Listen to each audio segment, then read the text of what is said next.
Quatrième épisode de cette mini-série consacrée aux fibres alimentaires. On va parler de la satiété. Peut-être avez-vous déjà vécu le piège du volume, c'est-à-dire que vous vous préparez une énorme salade composée à midi, vous finissez le repas avec le ventre bien tendu, vous vous sentez rempli, et pourtant, à 15h30, vous avez une faim de loup. C'est ce que j'appelle le piège du volume, sous-entendu le volume alimentaire, et pour comprendre pourquoi ça arrive, il faut distinguer deux mécanismes très différents: le rassasiement, ce qui vous fait arrêter de manger, et la satiété, le fait d'être calé entre deux repas.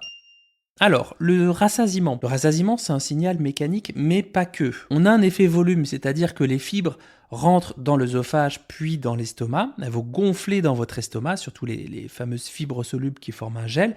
Et puis elles vont étirer un tout petit peu les parois de votre estomac. Il va se distendre, mais alors légèrement.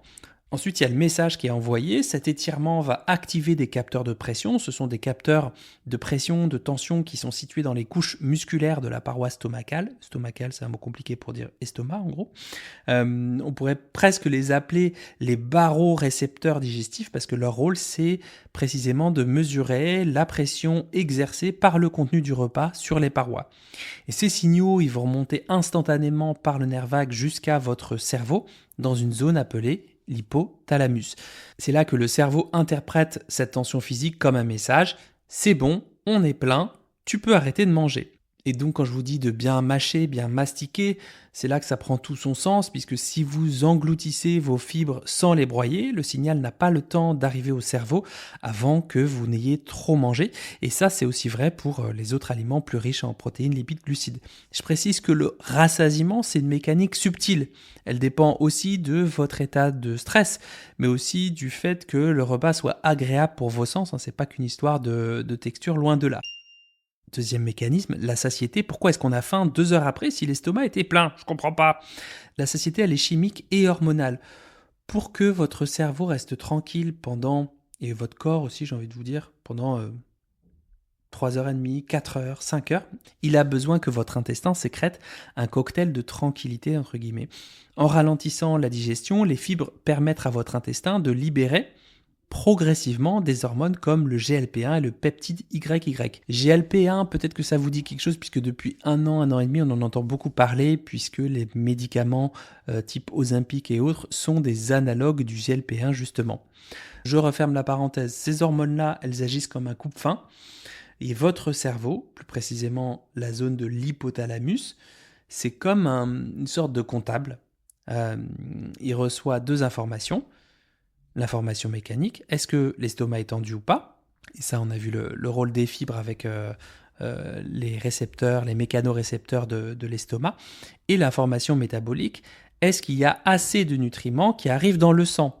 Donc concrètement, si vous mangez uniquement des fibres et de l'eau, je caricature, mais une salade de concombre sans rien d'autre, vous envoyez le premier signal, mais le deuxième manque à l'appel. Et donc au bout de 30, 60, 80 minutes, quand l'eau a quitté votre estomac, votre cerveau fait le bilan. On a eu du volume, mais où sont les acides aminés, les protéines, les acides gras, les lipides, et le glucose?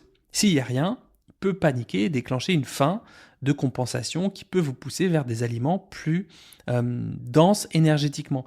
Et c'est pour ça qu'il me semble intéressant et intelligent de voir plutôt les fibres comme un système de livraison prolongée, comme un convoi sécurisé.